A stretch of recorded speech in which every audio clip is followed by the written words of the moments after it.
We are loud, obnoxious, and completely inappropriate. Viewers' discretion is strongly advised.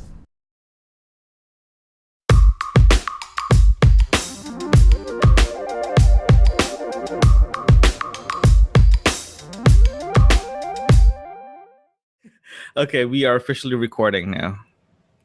Okay, awesome. So this is the inauguration of the coffee mug. Yeah, it's kind of funny because I've been rehearsing regarding how we're going to intro this. So I'm kind of like, shit. You like my intro. I'm on the phone here. Like I just did the intro. Well, okay, let's just say officially then. Welcome to episode 1 of the coffee mug. There you go. It's already done. So he stole your thunder. I know. Hey, you guys wanted to know how we're going to introduce this, so it just came There you go. up. This is the best way to introduce it. Well, Right. welcome to episode 1. Welcome to episode 1, and yes. Yeah, so little description of episode of the show itself. Well, the show is just a bunch of the best way to describe it is the show is if you go to a coffee shop and you see a bunch of old men talking at the back, that's what we are. Hey, you're old, not me. Yeah, it's like when you go to a coffee shop, it's usually like a bunch of people at the back just yapping nonstop. It might as well be one of those, right? So my name is Leonard. I am one of the hosts. So this morning I'm drinking Dark Silk by Folgers on a CHFI mug. Not a sponsor. So today I'm joined by two of my best friends here. So we'll start with Mark. Mark, tell us about who you are and what you're drinking. Who am I? So, well, as you said, my name is Mark, but a lot of people know me as Big Mac because I love Big Macs and I always get that #1 combo. So this morning, in commemorative to Star Wars, it's May the 4th. I got my Star Wars mug here, and in here is actually apple juice. As I don't really drink coffee, but I do make some concoctions every morning, so we'll figure out what will next week be. And next is Derek. Derek, tell me more about yourself and what you're drinking, and hopefully you're drinking something. I don't have any cool nicknames like Mark does, but my name's Derek, and I'm drinking some nice Tim Hortons coffee here, which is wonderful, made it brewed at home. Sometimes it's better to go to the store and get it, but we're doing this pretty early in the morning and I was kind of lazy. So McDonald's or Tim Hortons, if you guys want to sponsor us, feel free to let us know, and we're willing to eat and drink your products. I will take free coffee. Chocolate ice frap. I'll take the free ice frap, caramel chocolate. Because we are recording this on Sunday morning, so this is perfect for free breakfast. I thought we'd just go for the coffee. Now it's breakfast as well. Okay. We got to step it up. We got to ask for more, and so they can give us little. Right. Yeah, because always ask high, and then you work your way down to what you really want. Exactly. Well, we have a couple of topics to go through, so we'll start with something really hardcore, and it's a little. Well, you probably hear this a lot. Hear this news for the past few weeks now. It's about Facebook privacy. As you know, Cadence Analytical has been collecting data through surveys and tests that you guys are seeing in Facebook.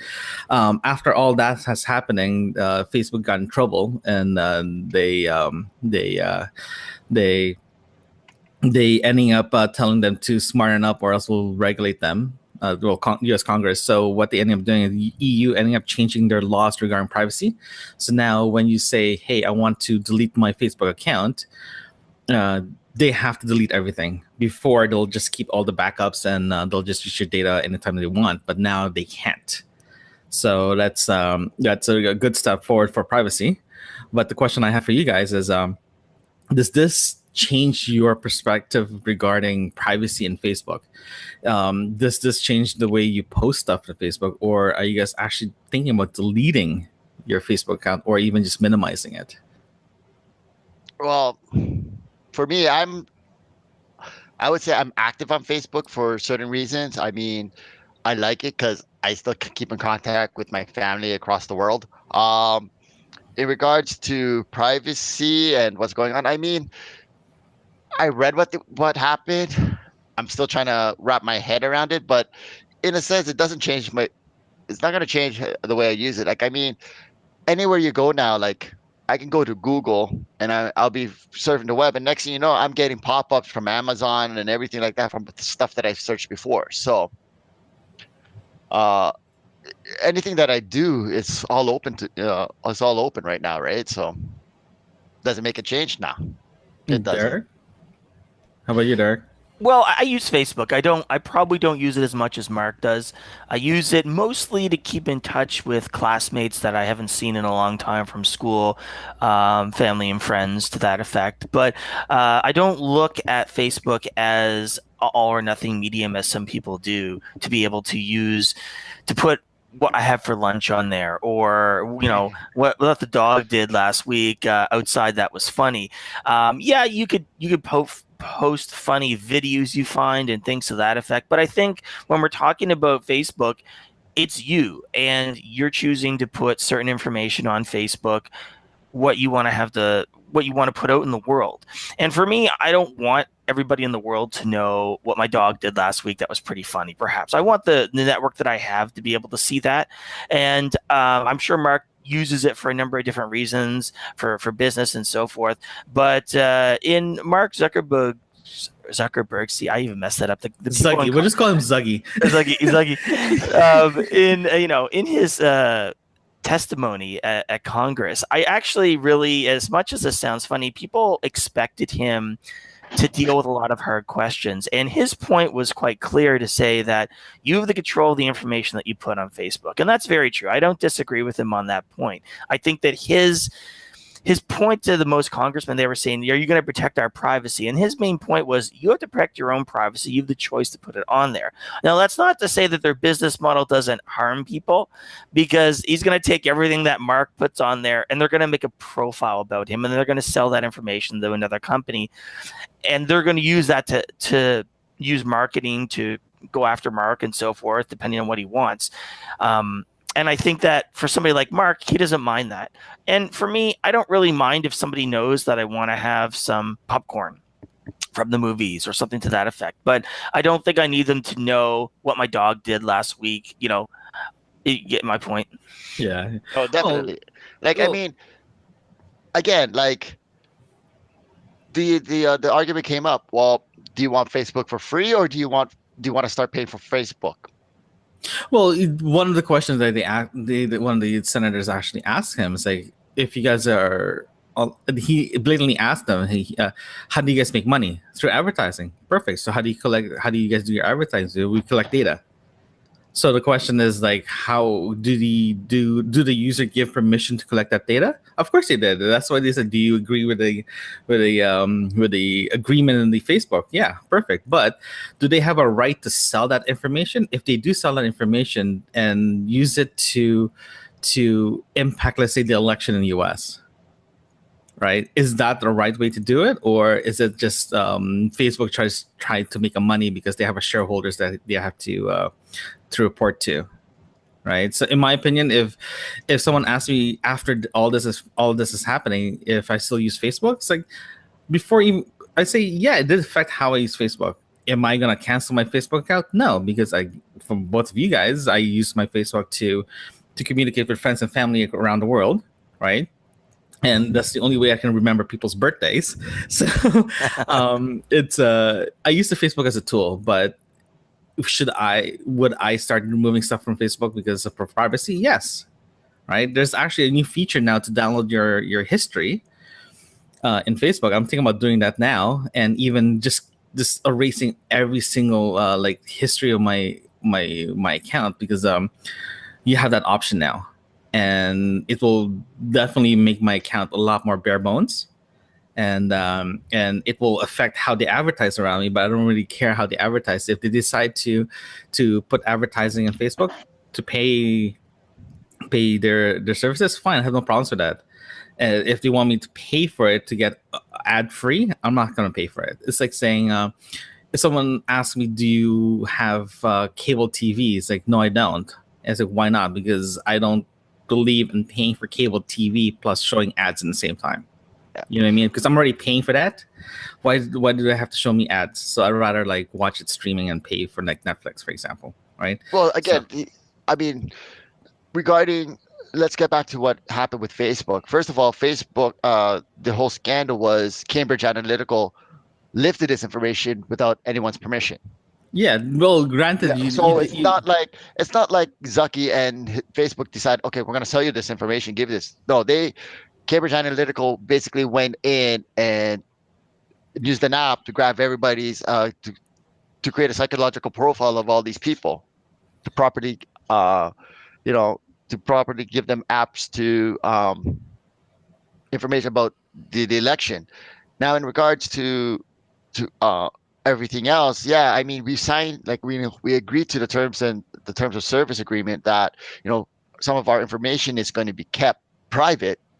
However, in your settings, I mean, there's so many different apps that you can select that connect to Facebook. Like,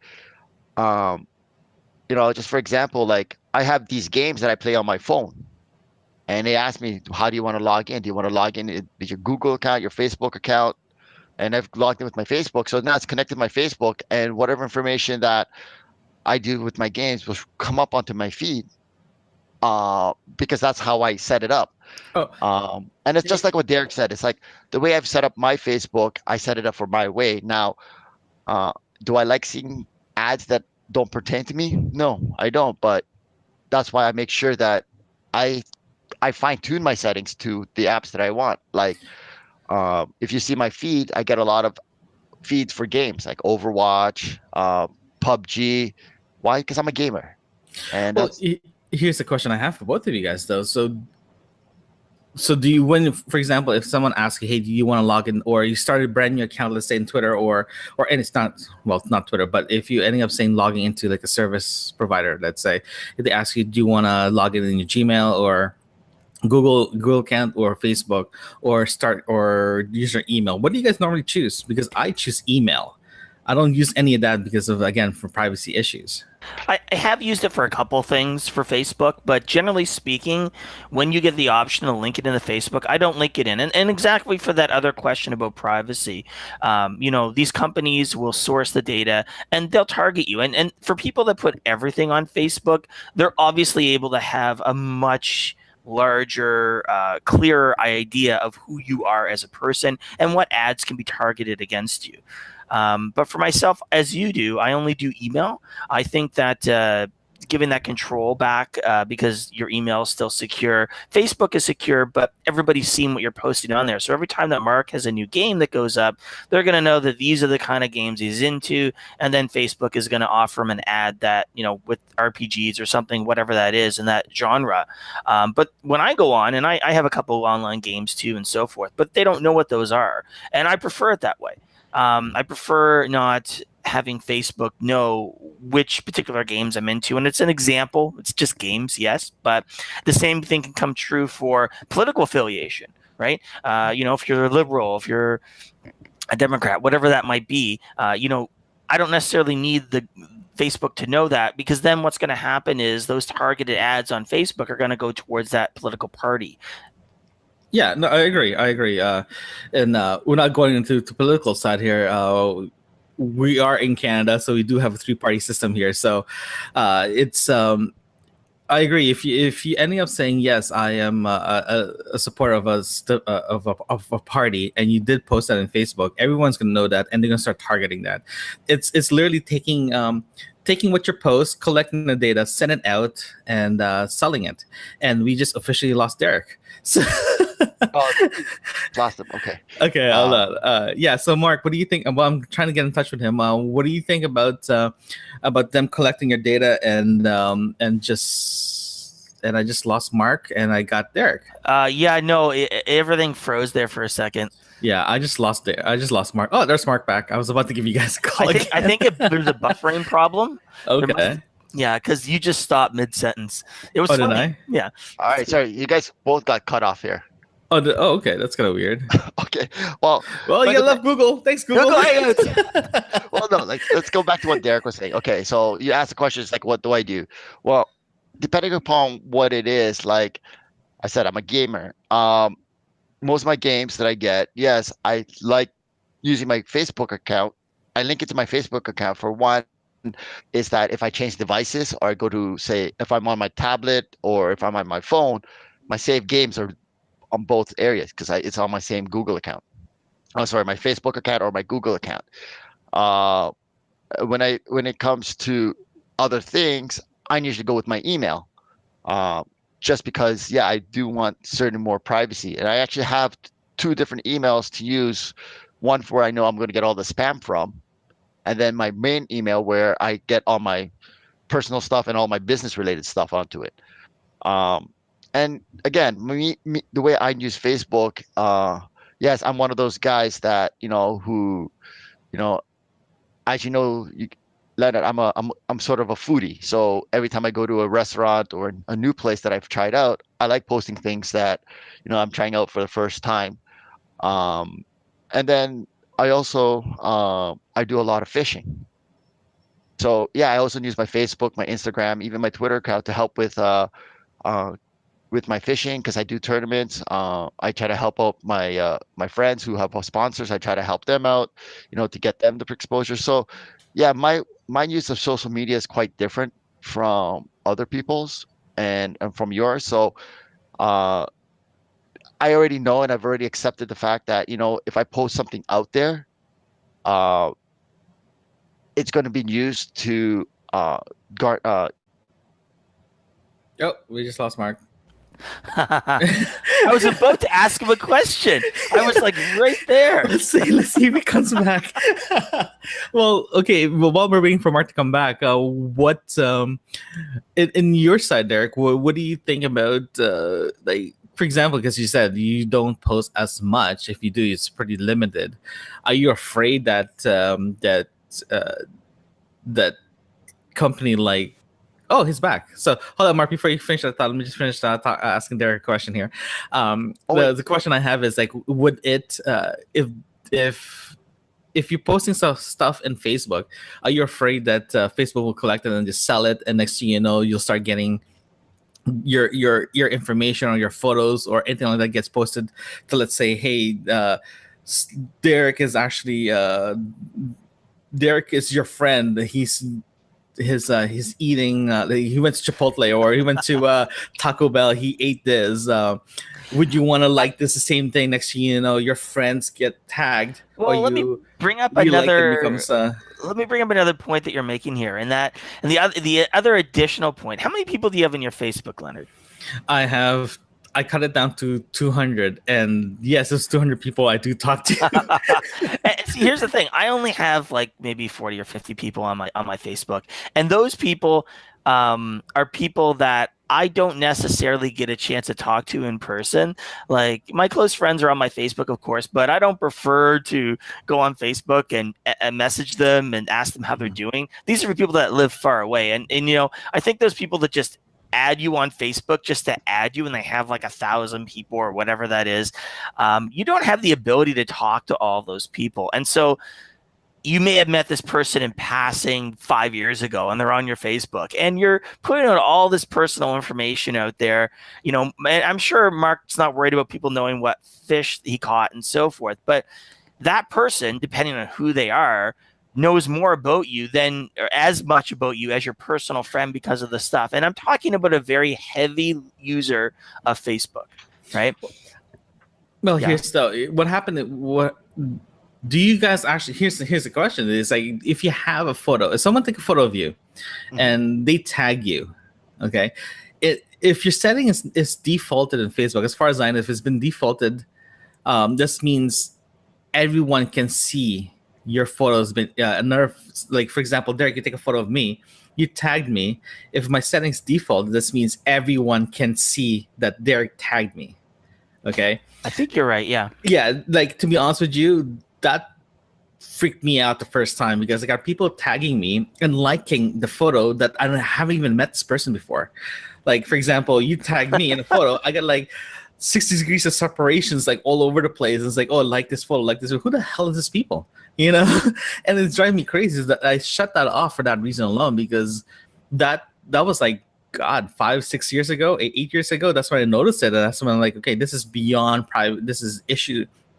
You're literally invading my privacy now, because like, that's why heavily changed my settings to like private everything, right? Well, And that's the thing, and that's what a lot of people don't do. They don't change their settings.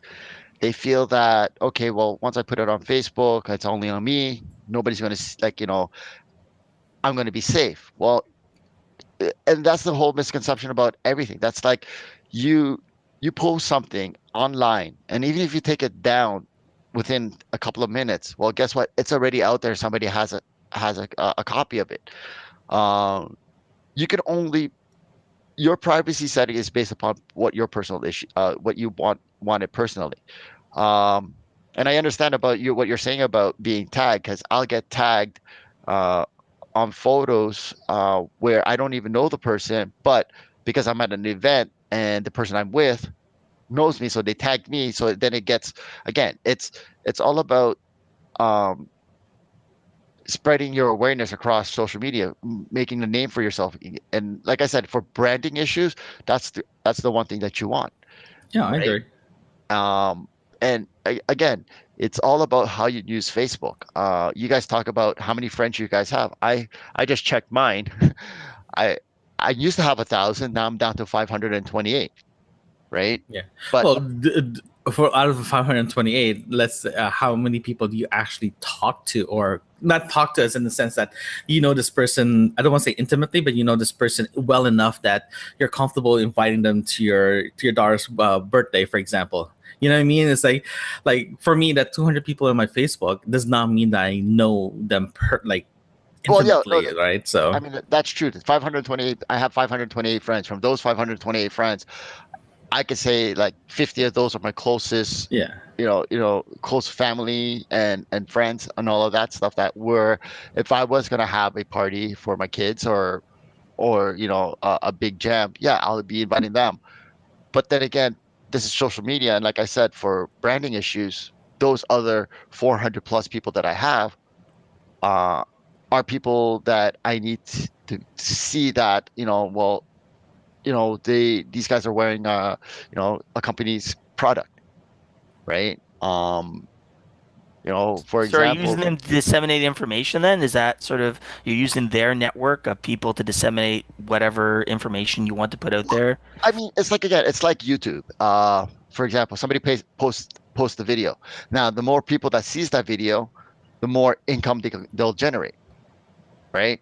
So the more people that you can connect with, even though they're not your personal friends, but you can put out a product out there, the more income you're gonna make, right? And that's the whole thing about what a lot of manufacturers, a lot of companies are doing right now. It's like, okay, well, we have the social media boom. Well, I have this coffee now. McDonald's is launching out a new coffee. Guess what? Everybody who's liked their page, they'll send out an information blast to it, and then people will start sharing and then sharing. It's like word of mouth. It's So like, why don't you use a business Facebook account then, I guess, rather than your personal is my question. well, the thing is, uh, are you asking me personally? Why don't I use a Yeah, I'm business? curious because you referred to the 450 people as those people you're using, not using, we're using is the wrong word, but just disseminate that information out, right? well, As branding Derek, is, I'm sorry. You're right. You're using those people that you know to spread the word of a product or a service that you're using. That's what Facebook is. You're sharing information. So I agree with your wording there, saying that you're using your friends to spread words. And to be honest with you, that is the best way to describe it. Well, I mean, okay, let's take a technology out of this. Let's take Facebook out of this. Uh, let's go old school. You go to a barber shop, right? Barber there is great, and he gives you a great haircut. He's very, personable. He took his time. He got what he want, and then next, he goes, okay, Mark, if you know anybody who needs a haircut, can you let them know? Well, then I'll go and tell you, Derek. I'll tell any of my other friends, okay, you guys need a haircut. Go to this guy. He's close by. He has great rates and whatnot. They'll go. They get the same experience with me. Then they'll go tell their other friends.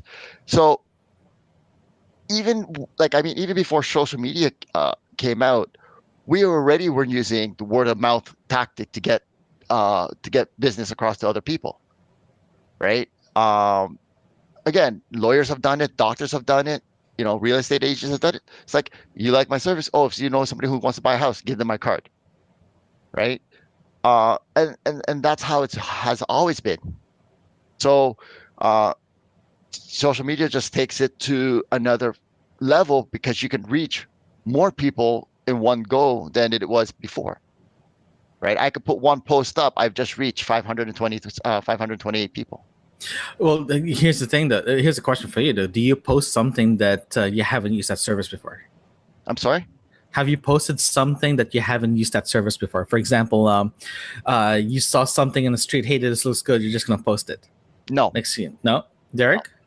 Have you done that? No, I haven't. I generally, when I have something that I'm very interested in, I may refer to it on Facebook. Let's give you an example.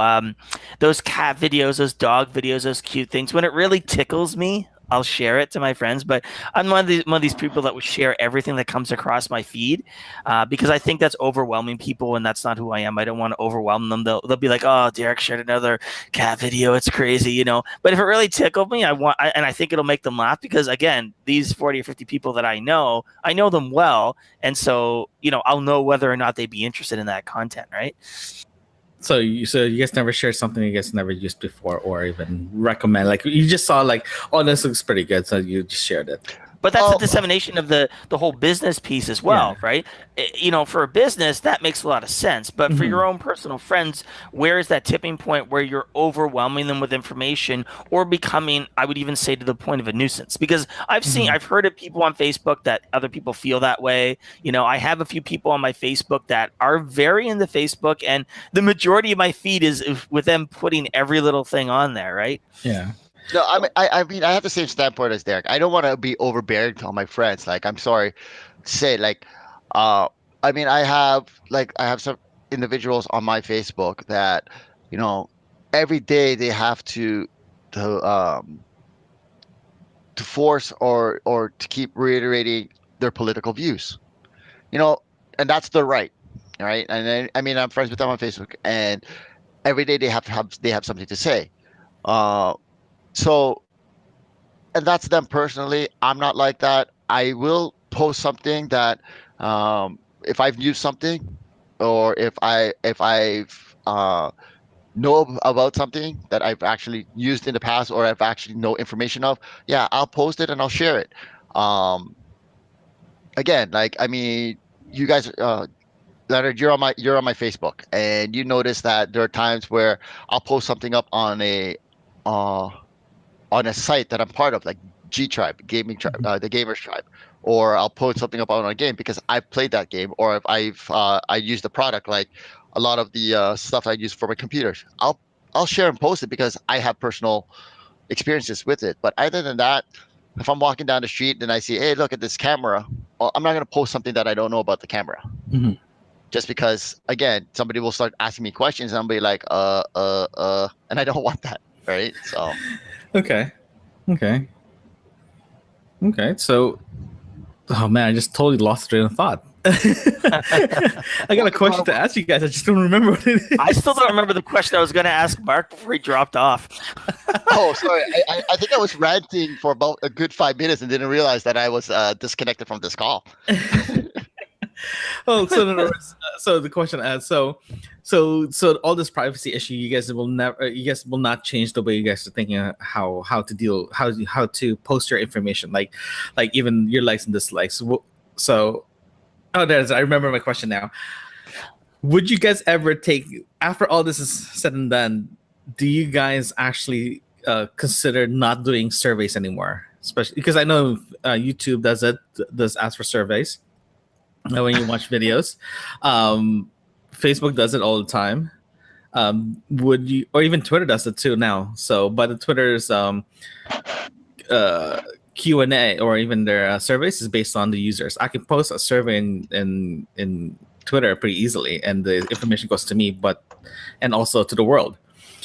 Would you guys reconsider? Would you guys actually do the survey, or you guys don't, or you guys do it because it's fun, or are you guys worried that when you do a survey, it's linked to you and you're actually showing your preference?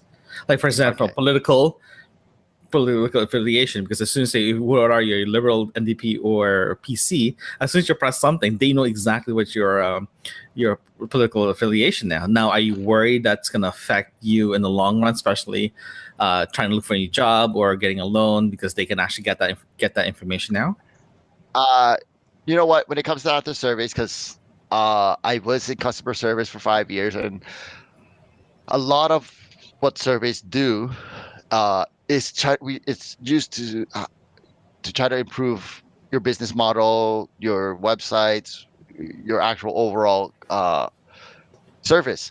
In regards to being asked political affiliation, guess what? They're not actually allowed to ask you that. So they can ask you as an optional, but it's not a mandatory question that you have to answer. And it should always has an option there for other or not applicable, whatnot. Now, in regards to doing surveys, depending upon what the survey is, I've done surveys before because I needed to, how do I say it? Air my grievances with the company. So I've done surveys, and I've done it.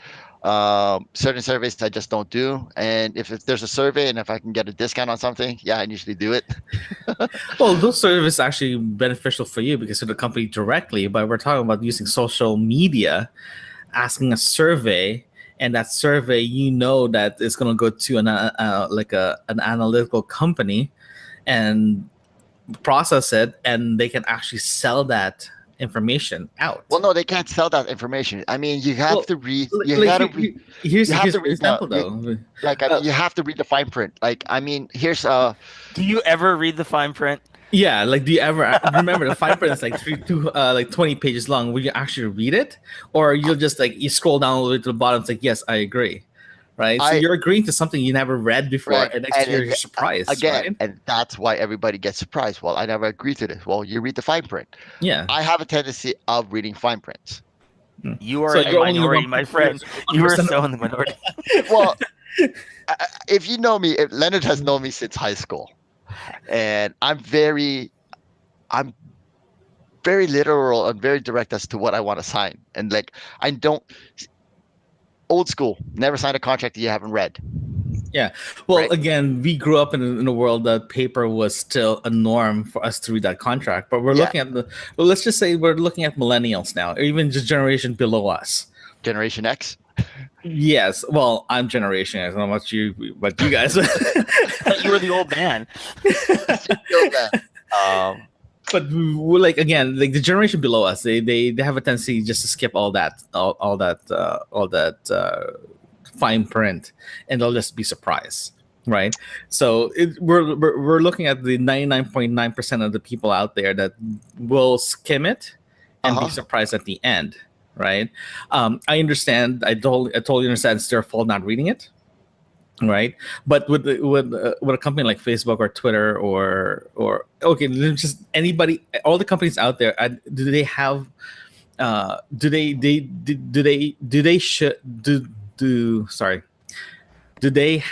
would they be a better company? Sorry, I need more coffee, or I have too much coffee now. Would it be better for them to actually say it out loud? What's the a synopsis of their fine print out before, so give you an option to, hey, this is what you're agreeing on, and here's the full version of it. Okay, some companies do that. A lot of companies don't. Yeah. Now, in regards to at the end of anything that you're signing up for, there's a box that you check. Do you agree to these terms and conditions? Well, and everybody sees that it's there. Now, the company has already did their due diligence to show that they have terms and conditions, and you should read it. Any contest is the exact same way.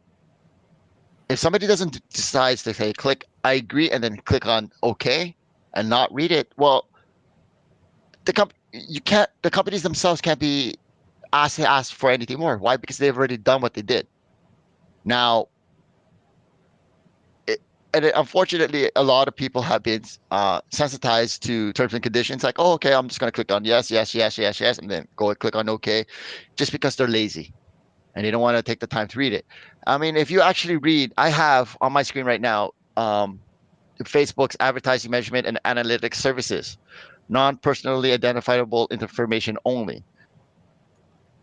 Yeah, At the remember bottom they of it, changed that. They just changed that a week ago. they may have just changed it, but again, has anyone read it? No. So I've actually read it, and down here they do share their information with their vendors, service providers, and other partners that help keep their system up. They're not selling it, but they are sharing it. They're And sharing it, but again, though, the third-party vendors is the people that that they're partnering up or they're paying Facebook. Yeah, but then again, there's also advertisers agreed to abide by our advertiser guidelines. And then here, please review your advertising preferences to understand why you're seeing a particular ad on Facebook. You can adjust your ad preferences if you want to control and manage your ad experience on Facebook. So it's specifically there. It was easy to find. And again, if I go to my settings, I don't know if you guys are going to be able to see this.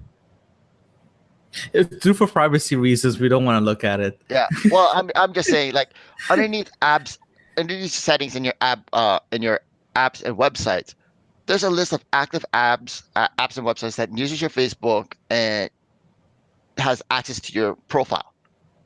And when you add like some of these games, they'll say, okay, well, we won't post anything on your profile, not unless you tell us to, right? But because you have these advertisings or you've done certain searches on Facebook, guess what? On my main page, like I said, I get a lot of gaming advertising for Overwatch, for PUBG, GeForce Now. Like, it's all about what I've been searching, and it's explicitly said there already that, you know what, you have to change your preferences to determine what ads you see on your Facebook. Well, I first want to give you props for reading the terms and conditions. I don't know about you, Leonard, but I would say the argument is for really important things that I do read the terms and conditions. Things like Facebook, things like Google. Although with Google and Facebook and these platforms, you use them so much. Whenever they change the terms and conditions, your next point is you're invested in the platform. So are you really going to say no at that point after you've gone through and reread it, unless they've changed something significantly? The second thing is that going back to your original point, I think we got off topic a little bit about surveys, is I don't do surveys, generally speaking. I don't. And there are a couple reasons for that. Number one, I know that they're data mining. All surveys are data mining in some purpose. I don't generally find that any survey or any, I'll say, test that you're going to take, you want to have some benefit to you for doing that. The piece about, what's a good example? 10 things that you may like from the last movie you saw, or something to that effect, doing an assessment. I don't need to know that because I already know my personal feelings on it. I don't need to have somebody assess that from me. All they're looking for is data mining that. And I think that when we're looking at surveys, and Mark, coming back to yourself, is the question really comes down to personal accountability and what you're willing to accept and not accept. You're not willing to accept that they're able perhaps to sell your data or so forth, which is why you're so due diligent in reading the terms and conditions. And also going back to your point is that the newer generations, they just click and they don't even give consideration to their privacy. And then when something like this with Facebook comes up, everybody stands up and goes, oh, should I have thought of that before? I think that when we're looking at that, we got to also consider personal accountability. Even though I don't read all the terms and conditions all the time, I'm accepting for that game I just downloaded or whatever that is. I'm not as worried about that game taking on my personal privacy. Maybe they'll send an ID or something like that to a company, and you accept that, especially on your phone. Those games that you load on your phone, people don't realize that oftentimes it'll ask to have access to your phone call log or your ID, your phone ID. And I'm like, I'll go through and I'll be like, why do you need my phone ID if I'm just gonna, go on a game and kill a few ducks in a game, right? Yeah. I take a very dim look on that.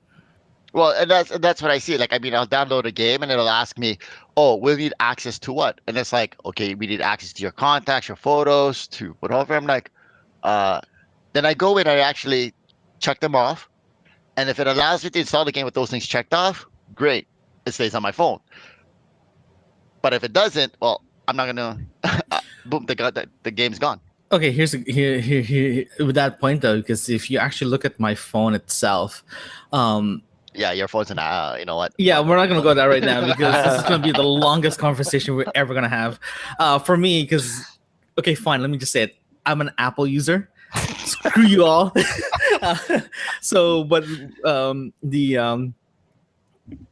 I use Instagram for my photos because I'm a photographer.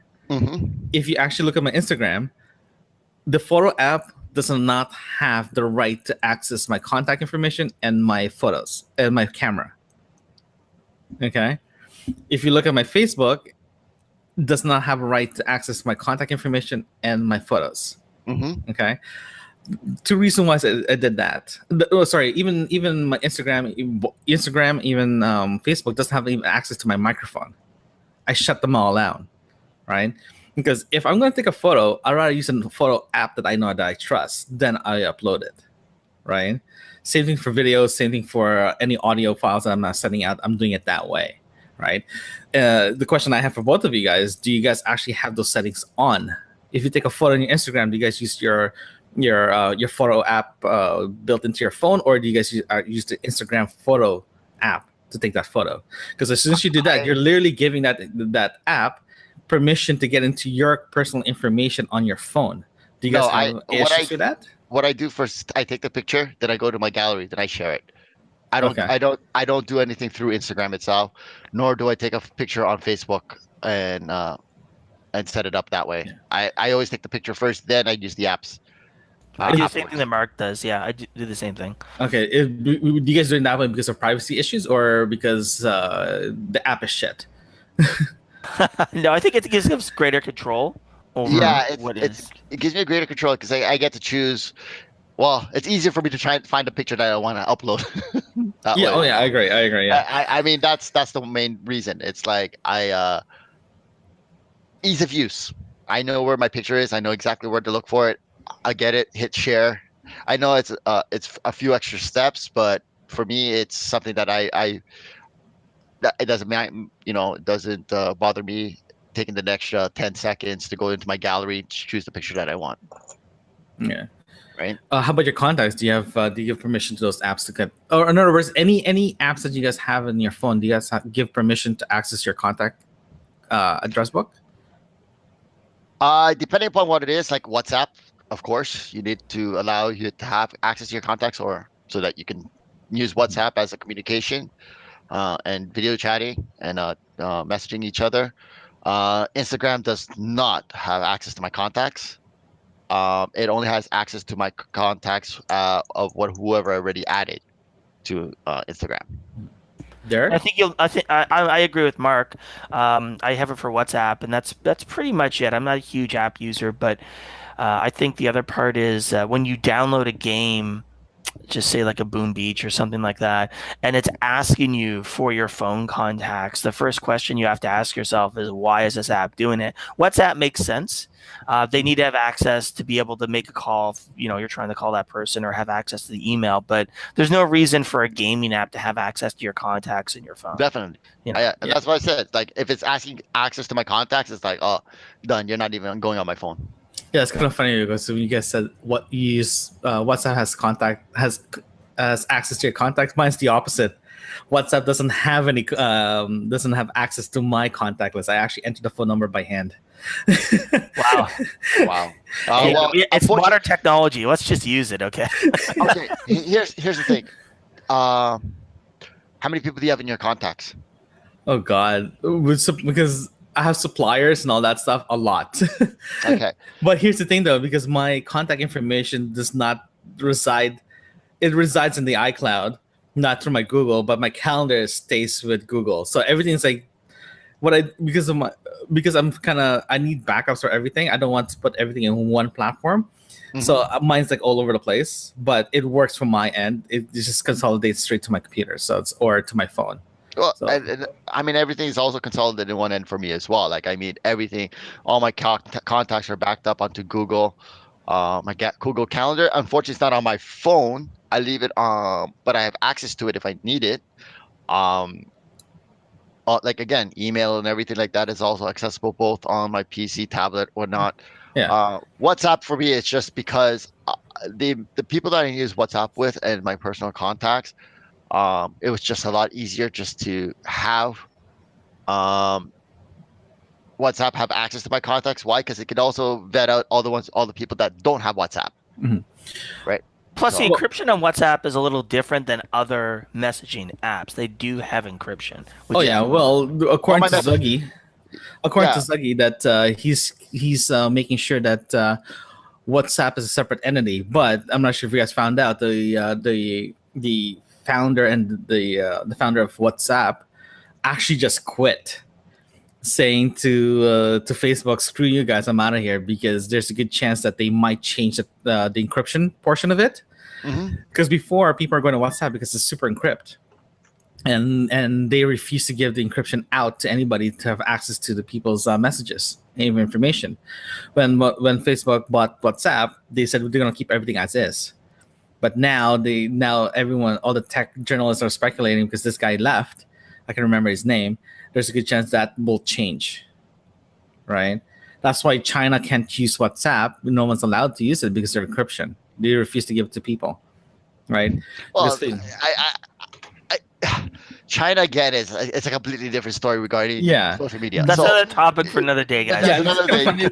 it's kind of funny because your encryption works and your privacy works if China said no to it.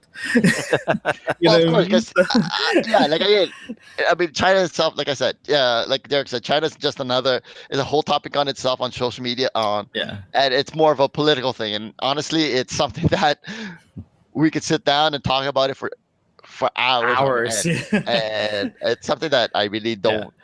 You know, it's yeah. Okay, if that's the case, before we move on, final thoughts on this Facebook privacy thing. Would it change your perspective how to use it, or are you guys gonna do a change because of the private issues? You know what? For me, it won't change just because I myself have already set up all my privacy settings to what I needed it to be, and I just keep it. You know, I look at it every few months. I take a look at it to see if it's still working or not. So I'm gonna use Facebook the same way. Again, because of my own personal interest and what I need it for. But for the next person, it could be different. So How about you, Derek? Is this would change the way you would use Facebook or your settings or anything like that?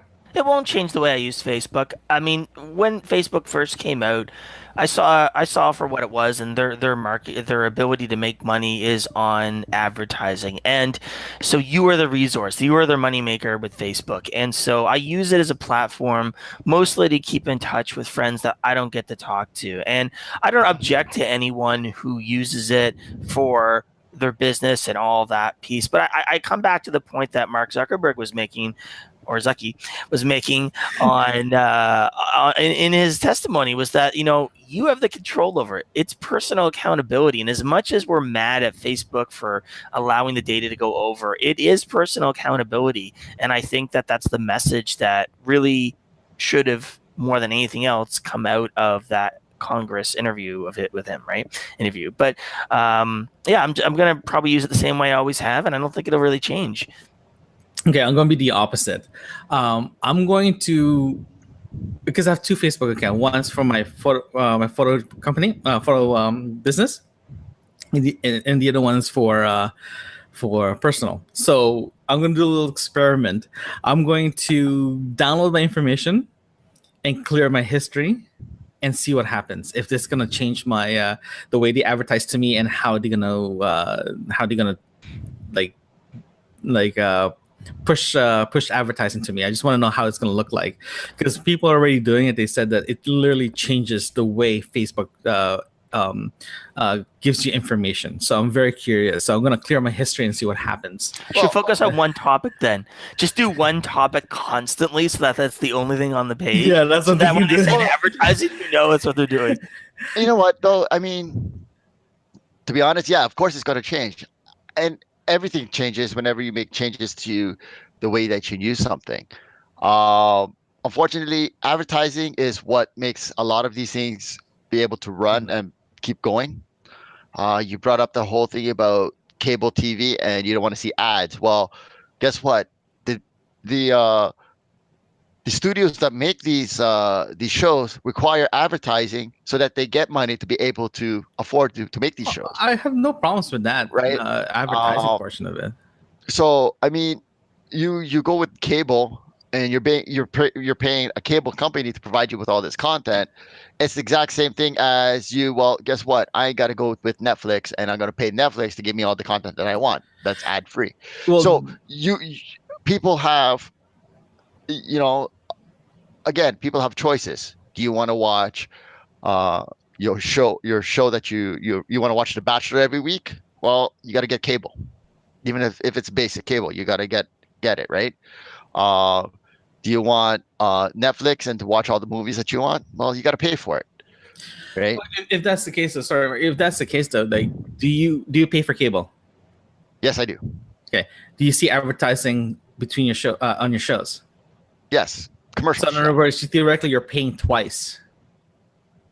No, you're paying twice because one of them is your time, and the other one's paying money to your. Okay, the reason why I'm saying this is because if I'm paying for something, I want to get full benefit of what I'm paying, like Netflix. If I'm paying for Netflix, I'm seeing the show. Mm-hmm. As soon as they put an ad in that show on my Netflix, I expect Netflix to give me that content for free now. I was with you right up to that point. I mean, right? Okay. I agree with you, Leonard, up to a certain point there. So, I'm with you. You got to remember, okay, you have a cell phone. Yeah. Okay. Your cell phone, you pay for your monthly cell phone. Yes. Right. Do you receive any text? Who are you with? Rogers, Bell? Rogers. Okay. Have you ever received a text message from Rogers? Yes. Okay. That is advertisement. Yes. So therefore, you said you're no longer, because they're sending you an advertisement via text message. Yeah. You want your self-service for free now. That's basically what you're saying. I actually called them, told them to stop doing it because I'm telling you that I'm paying for something that I prefer not to have ad free. Well, again, it says if you want these advertisements or these messages to stop, just text reply stop. Yeah. But they sent you an advertisement to help them gain more income. Yeah. Right? So in other words, you won't get upset if Netflix put advertising in the middle of a climax of your show. Yeah, but okay, what you're talking about, let's give an example. When we used to go to the movies, you used to not have any advertisements before the movie started, right? Now there's like 20 minutes of commercials before you even get to the previews in the movie. And, that really annoys me because the movie theater doesn't really necessarily need to do that. That's just their revenue stream. So I understand where your point's coming from, Leonard, but the reality is that businesses are there to make money. And they're not going to do it. Now, for me personally, I don't have cable. I don't pay for it. I agree with you in the context that when I want to watch a content, I don't want to watch commercials along with it. Yeah. Another good example is I use news apps, right? Mm-hmm. And one of the apps, I think it's like CTV or something like that I use. And every time I go to look at one video, an advertisement comes up every single time. That I have no issues with. What? Why not? Okay. Why not? Okay. Here's the thing. Okay, I watch CBC shows like Kim's Convenience and all that stuff. I watch it online. Okay. I'm watching it for free, right? No, you're not. Well, you're paying for your internet connection. I'm paying for internet. Yeah. Okay. So it's abroad. Okay. I'm watching it. I'm watching it. Like, doesn't matter if I go to free Wi-Fi, I'm watching it still. Okay. I have no issues with showing advertising because I'm getting the content for free. You're not getting the content for free. I'm not. Okay. Here's the thing, though, because you're paying for cable, right? Mm-hmm. My taxes pays for the infrastructure of cable, majority of it. Your taxes paying for the infrastructure. Okay, you're really going wide here, Leonard. I know. Really wide, man. We'll just save this a different topic. I'm just saying that we should probably pen this for the next. We'll just spend. Okay, fine. Stay tuned for the next episode for that. We're just following. Okay. In other words, let's just close this privacy thing. We'll just move into the next topic here. Any final thoughts on Facebook before we move on? I think I'm good. You're You know, good. I'm Okay. good. I mean, Facebook is going to be Facebook. Facebook will Yeah. have to make changes, and it will make their changes. Yeah. Now, will everybody agree to it? No. Yeah. Will everybody, dislike it? No. Again, it's what Zaki said. It's to each his own. Like I have to do what I have to do for my Facebook to get what I want to see, and I'll do it. And I'm not going to bitch and complain that I didn't know. Well, ignorance of the law is not it's not an excuse. Yeah. So the information is available for everybody to read. It's completely there on their website underneath privacy. You can see what's going to happen and all that stuff, and it's up to you if you want to accept it or not. Okay. Derek, you're good. I think I'm good. Yeah. I appreciate Mark's position on it, and I think that you and I are a little bit more in line in regards to it. But I think the takeaway is just looking at personal accountability, and for the newer generation, I think that that's something as a teaching piece, you want to show them that personal accountability matters, and that just taking Zaki before Congress isn't really the problem here, right? Yes, them selling the data is the problem, but you have to expect that. You have to understand what the platform is, how they make money, and why they're using your information. But that's the thing. They didn't sell the information. Agreed. Yes. Okay. Yeah. I understand. Yeah. You're giving them the information. Yes. I totally agree with you on that, Mark. Right. Okay. They didn't sell it. It was actually taken illegally. Well, according to the. Okay. Yeah. So. Yeah. Okay. So, we're just gonna close Facebook now because, to be honest with you, whatever. I know we're trying to keep our little segments. Yeah, we're gonna go to the next topic. I don't know where we're at hour-wise, but yeah, we're gonna go to the next topic now, and we got a few minutes left before. Yeah. So we'll go straight to the next topic: is the movies. What are you guys looking for this year's movie? A little bit more conservative conversation now, a little bit more easier to swallow. Well, movies. Yes, I have not watched Infinity Wars yet. Yes. Thank God we're not talking about it. So yes, and you know me, I'm usually there the Thursday night before opening day. But I'm still looking forward to Deadpool, Solo. Actually, you know what? For some reason, I still want to watch Rampage. Yeah, Derek, what are you looking for this year's movie? Well, I saw Rampage, and Rampage is one of those guilty pleasures. You look at the trailer, and it's pretty much what you expect it's going to be. And that's what I've heard. And you're not going to go. You're not going to go into it going, this is going to change my life. But Mark and I are on the same page. I did see Infinity Wars last night, and I can say to you, if you're a Marvel fan, it's holy crap, it's amazing. Yeah, Slender was quite excied. Yeah, but it's definitely worth it. I don't really have to watch the movie because I follow the comic books as well years ago. So let's just say, without this being spoiler alert here, I did not want to leave the theater. I can go another 2 more hours to and that's why you got to wait for 2020 or no 2019. That's so annoying. Yeah. Okay. The way it's interesting because, and again, we don't want to do any spoilers here, but I think if you're a fan of Marvel, I think if you watched all the Marvel movies, not that you need to watch this movie, you could still just go in and watch the movie. I think the only disadvantage would be that they don't do any real character development in the movie because the expectation, I think, is that you've seen all the other Marvel movies and you know who these characters are. Say, for example, if you haven't watched the Black Panther movie or something, you may not completely understand the significance of him being in the movie, and that may take away from the movie experience, but you could still watch it as this is the Thanos trying to take over and so forth and destroy everything, that sort of idea, that you would still be able to take that link away, right? Yeah. I'm definitely looking for Deadpool 2, definitely. I've seen, I think, Tomb Raider this year as well. I've seen a couple other ones. The Star Wars one, even though people are really kind of knocking on it a little bit, and I will admit I have my own concerns about it, I'm definitely looking forward to that one as well. I'm not one of these people who's going to boycott it. I'm going to give it its chance. We're going to see what it's like, and it's still Star Wars. How can you beat that, really? Well, I've been waiting for years. I'm talking about years to see a Han Solo movie, right? So getting the whole Star Wars from the prequels to the original trilogy to even now, it has always been about the Skywalker family, and you got you get the backdrop, like you get their storyline, but with other significant characters like Han Solo, you want to know where he came from. What was he before he became a scoundrel and general of the rebellion, right? So Yeah, it's good to see. That's what I'm excited for. yeah. For me, it's same thing. It's Deadpool, Solo, and Mission Impossible. Because for me, that's right. Yeah. Mission Impossible. For me, Star Wars, I literally invest in this franchise for God knows how long, and I can't stop now. If I stop now, I'm kind of like just throwing my money out of the windows. What, the Star Wars franchise? Yeah. Sorry, I've been invested in it a lot longer than you have. Yeah, I know. And for me, Deadpool is just why not?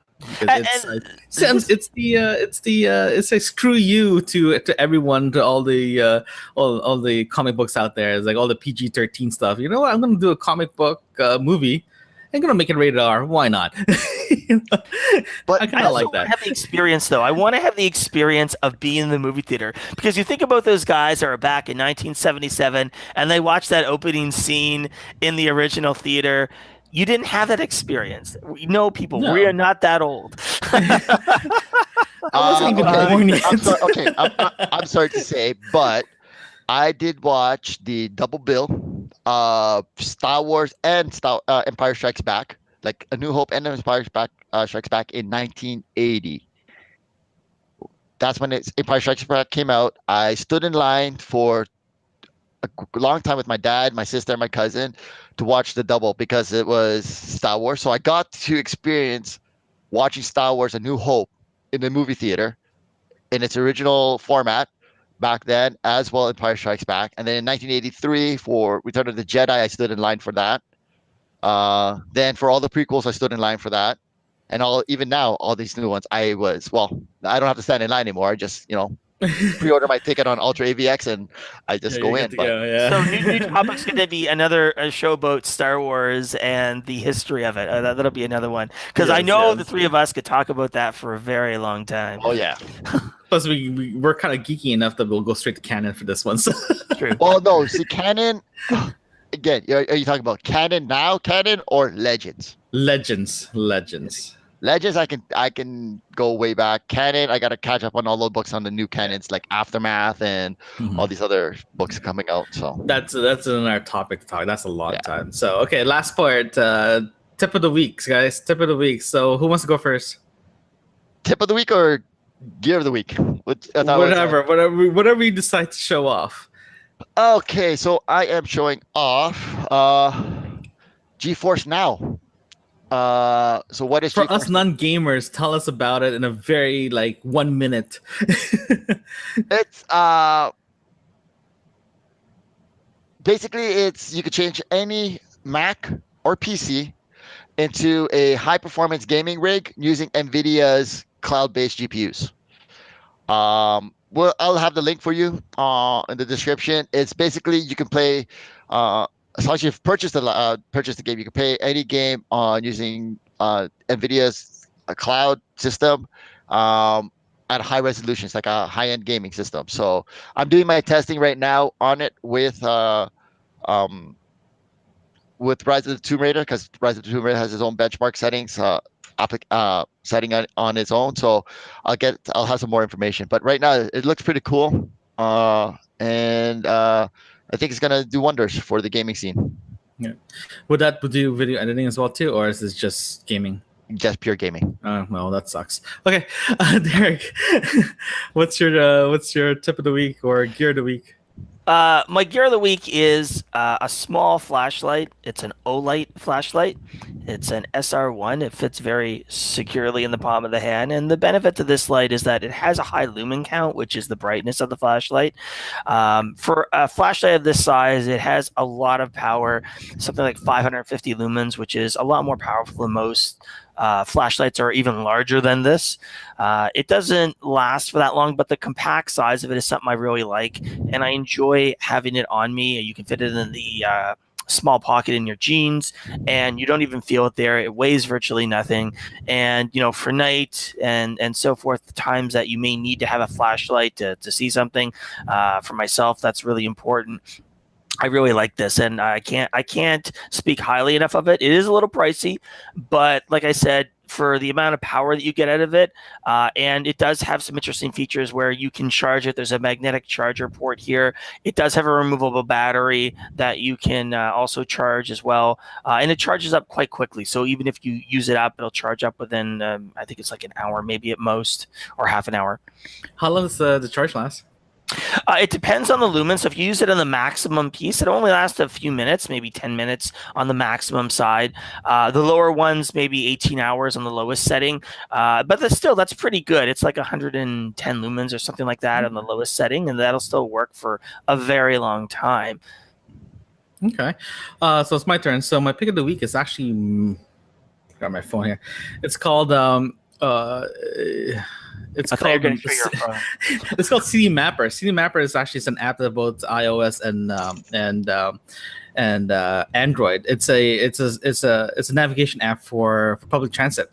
So because I don't have a car, I do take transit all over the place, and when I travel, the app actually adjusts itself based on the city that you're in. For example, if you go to Europe, if you're in London, it does switch to London Transit. So if you tell the app, hey, I want to go to Buckingham Palace to the Big Ben, it'll actually show you how to get there by transit and how long does it take you. It tells you exactly how many stops and what stop to take and what train or buses to take. So if you're an avid traveler and you don't want to, if you want to pay for data, the app itself can actually go no data. It can go offline as well. So if you are an avid traveler or if you're just taking transit itself, City Mapper is a great app for you to use, and it's free. I think it's being run by some of the transit guys out there. So it's a great app and service to use. So that's my pick of the week. Cool. Okay, well that's it. Thank you guys for doing our first episode. Joining us for the first episode. So hopefully you guys like it. If you have any comments or questions to any of us, just leave it down below.